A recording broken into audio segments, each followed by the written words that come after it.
Sparring this big boy. A heavyweight. Heavyweight boy. And Tank hit that nigga. He hit him so hard that he was on the top of the rope just like this. It allowed Jake Paul's brother to be in there and be able to last with a smaller man, a smaller, older, greater fighter who's mostly was concentrating on defense more than just offense.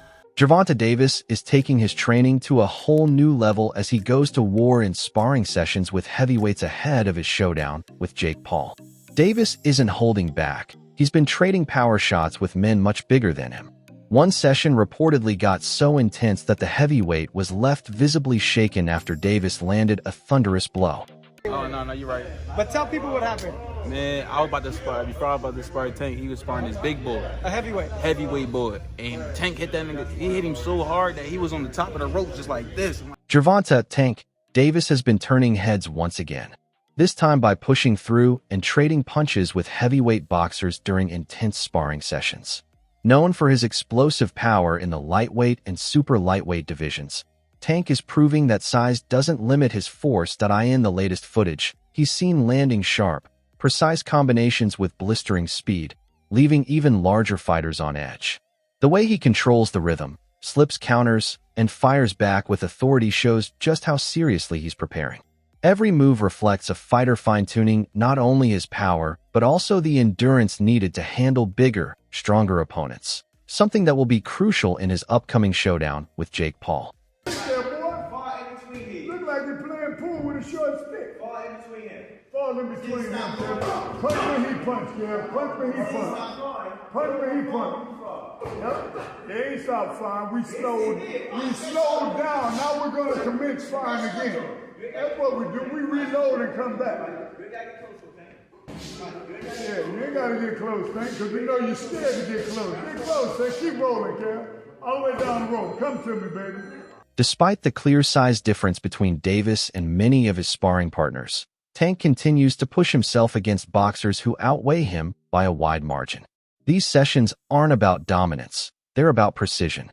He's learning to manage distance, control tempo, and maintain his trademark explosiveness even under pressure from much heavier fighters. According to his team, these intense workouts are designed to sharpen his understanding of movement angles and timing, skills crucial for adapting to Jake Paul's unorthodox boxing style.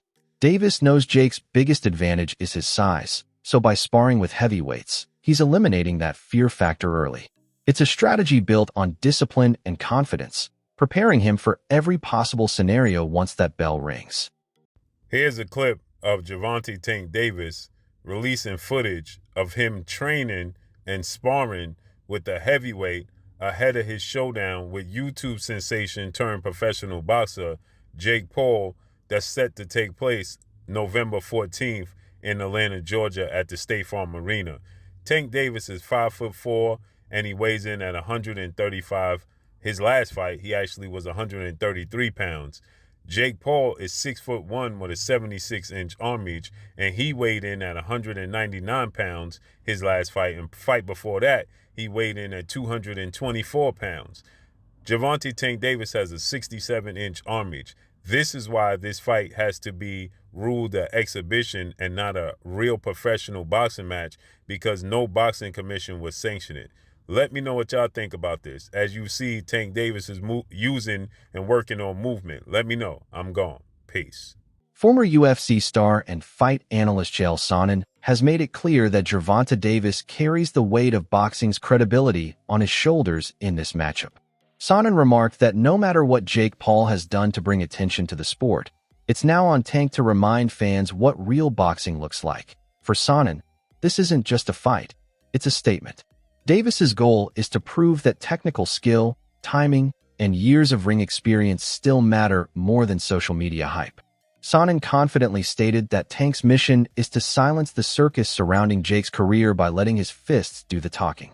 A knockout, he said, wouldn't just be a victory. It would be a message to everyone who's forgotten what elite boxing truly is. Which is to let anybody know that's listening that it doesn't make any difference, that boxing is a real sport. my skills versus your skills, of which I am an abundance of and of which you have none of.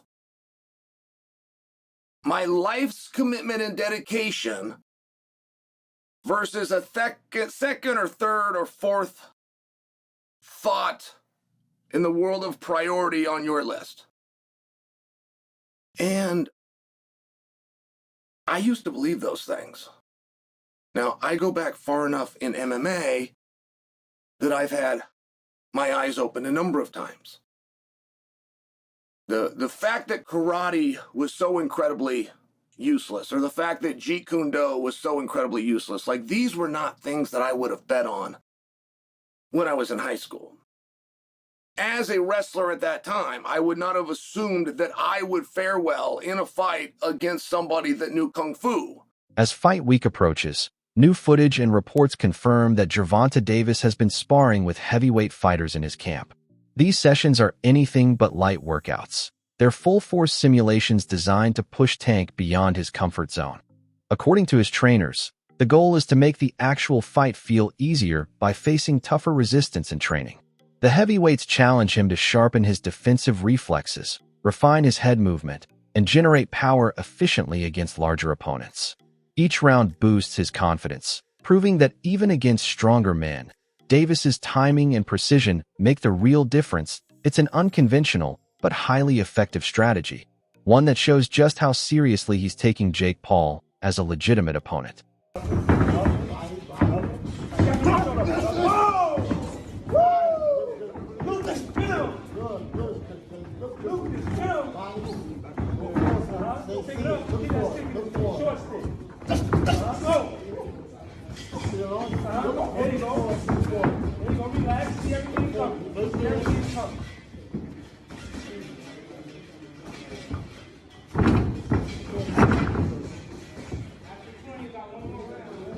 Renowned boxing trainer Teddy Atlas has weighed in, praising Gervonta Davis as one of the most powerful and skilled fighters in the sport today. Atlas explained that while some fans speculate about Jake Paul's size advantage, it won't matter once the fight begins. He believes Davis's experience against top-tier opponents gives him an edge that Jake simply can't match. Atlas pointed out that Tank has faced every style imaginable: counterpunchers, pressure fighters, taller opponents, and defensive technicians. In contrast, Jake's resume lacks true boxing veterans. According to Atlas, those asking, what if Jake lands one big shot? Are missing the point. He emphasized that Davis's ability to adapt under pressure is what separates him from entertainers who step into the ring for spectacle. Do have one guy who, he's smaller, but he's a top fighter, he can punch, and he's fighting a guy who's not a top pro fighter, who's bigger. What if he hits him on the chin? It'll wind up selling. And that's what'll wind up selling it. The what if. What if Tank makes him do a cha-cha? He hits him on the chin, and Jake Paul, we're going to find out if he can dance. Whoa. Do the cha-cha. That's what's going to sell it. And you can't argue that what if. You can't. I know I get to places that other people won't go and everything else. They just dismiss stuff because it's easier to do that. It's safer to do that. You don't have to bows and arrows coming at you from people that argue with you because you did that. But I don't care. I've had bows and arrows my whole life. I don't care. But that's true. That what if? What if this guy who is a real good puncher, who is one of the best fighters in the world right now, what if he hits him? What if he makes a miss and he counters him, or he jumps up in the air? Sports analyst Max Kellerman offered a more personal perspective on Gervonta "Tank" Davis's motivation, saying that he accepted the Jake Paul fight partly to secure long-term financial stability and spend more time with his family. After years of relentless training camps and title defenses, Tank reportedly wanted a fight that could deliver both excitement and a payday large enough to give him some breathing room. Kellerman noted that Davis has been thinking about slowing down his career pace, shifting his focus toward family life and mental balance. In his view, the Jake Paul bout isn't just business, it's a transitional step. This high-profile spectacle gives Davis the chance to enjoy the rewards of his hard-earned success while reminding the world that he's still one of boxing's most dangerous fighters when the gloves come on. You got a guy like Gervonta, who I personally think has been checked out for way longer than this last fight. I think he was checked out prior to the Roach fight. I thought this was all going to be in the works, where he was supposed to beat the 16-1 Roach and then go on to fight Jake Paul and then call it a career, because I think the people around him understood there wasn't much left in the tank for him in terms of his want or his desire to be here. He did an interview with Dan Canobio about 18 months ago where he was like, yeah, man, I just kind of want to raise my family. I don't know how much left of boxing for me. I don't want to see a therapist. I want to, I need to, but like, I don't want to take away from my fighting. But I think it's time for me to do stuff like that. So I think the writing's been on the wall for Tank for a while. So that draw was kind of just like, I was on the way out anyway. I don't need to go back in there. And I said it at the end of that fight. I'm like, there's no way we see that rematch. He was so uncomfortable in that ring with Roach. He doesn't want to feel that again. He showed that night.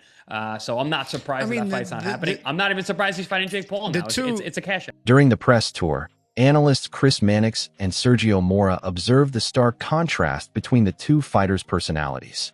As usual, Jake Paul played the promoter, talking loudly, building hype, and using his charisma to draw attention.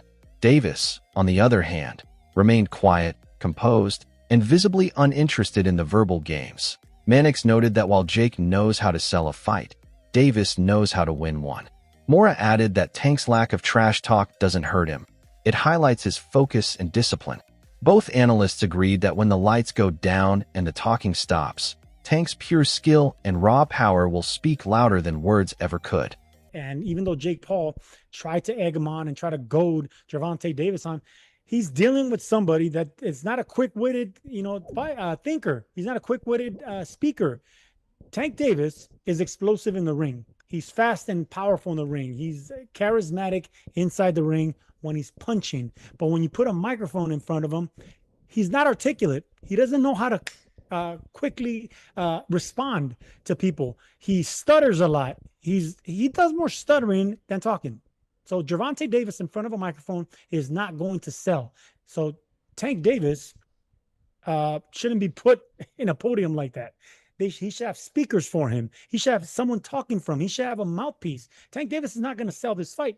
And Jake Paul knows it. That's the reason he kept throwing jabs at him. He tried to get Tank out of his shell. Tank's not quick verbally enough. He's not quick-witted. He's not quick with the tongue. So in order for him to sell this fight, he's going to have an adversary that can spit something back. Like, for instance, Chavez Jr. Former world champion Tim Bradley shared some inside information, claiming that Gervonta Davis had limited options before accepting the Jake Paul bout. He explained that Tank initially aimed for a rematch with Lamont Roach, but negotiations fell apart. With few major fights available and growing pressure from promoters, the Jake Paul deal became the most realistic path forward. Bradley said that while some might see it as a risky business move, the fight also offers Tank massive exposure and a major financial reward. He emphasized that fans often overlook how many unseen factors influence these decisions. Management, timing, and broadcast politics all play a part. According to Bradley, regardless of how the fight came together, Davis will make the most of it and remind the world why he's a world-class boxer. I do. I'm not making no excuses for Tank at all, but this is just my perspective, man. Tank had no other choice but to do this fight, man. He had no other choice. He was in training for that Lamont Rose fight, and, then the covers got pulled off, and then this fight came about. This is an inside thing, man. I swear, man, I'm telling y'all, this is an inside thing. This is something that Al, PBC wanted Canelo to do, because this is how they eat. This is how they gonna eat. This is how they gonna recoup, As you know, PBC, they got no legs to stand on, man. Money going out, not enough money coming in. They got to spend their own bread, for everything, for everything. So, they need money coming in. And their guy, Canelo, left. He with Turkey now. They wanted Canelo to do this fight. And now Tank is obligated to do this fight, man. After the press conference, some fans began to question whether Gervonta Davis was fully invested in the Jake Paul fight. Observers noted his quiet demeanor, distant expression, and minimal reaction to Jake's provocations. While some interpreted his attitude as focus, others saw it as disinterest. The visible size difference between the two fighters also reignited debates about fairness and competitiveness. Many expected Tank to be more vocal, but instead, he appeared calm and detached, perhaps conserving his energy for the ring. Still, those close to Davis insist his silence shouldn't be mistaken for apathy. It's part of his mental preparation. He's simply refusing to waste energy on theatrics that don't win fights. Jake Paul legitimately cooked Gervonta Davis in that press conference, and I really don't know how to feel about that. And to be honest with you, I still don't understand how boxing even allowed this to be made. Like, I don't. Like, dog, this is not an overstatement. Like, literally one of the core pillars holding up boxing is, like this literal, like, fake superiority complex that they have over literally every other combat sport. Despite literally being the least effective main combat sport there is. Brother, kickboxing, Muay Thai, Brazilian Jiu-Jitsu, wrestling. Brother, I put judo over I put boxing. In terms of practicality of combat, oh yeah, 100%. Brother, if Jake Paul makes it competitive against Gervonta Davis, I'm looking at this like, brother. Oh, well, weight difference, brother. Gervonta Davis has been training his entire life. I'm sorry, bro.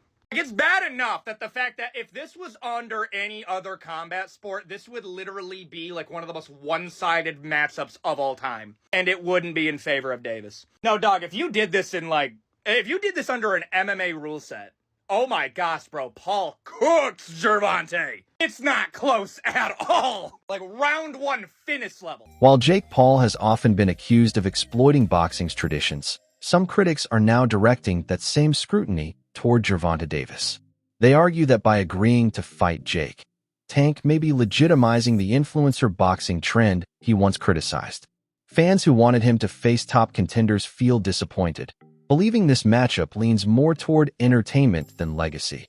Others, however, defend his decision, reminding critics that boxing has always blended sport with spectacle. For Davis, it's about controlling that narrative and proving that even in this crossover era, skill and authenticity still matter.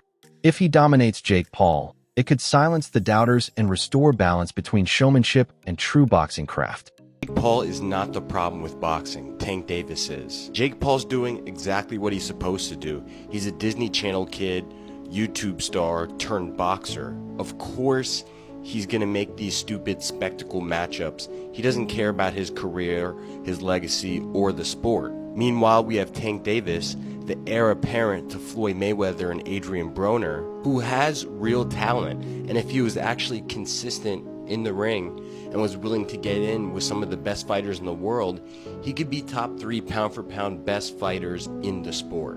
But instead, Tank just wants to hold up his division for 5 years and make a mockery of the sport, especially with this fight. That's it for today's video. Stay tuned, and until next time.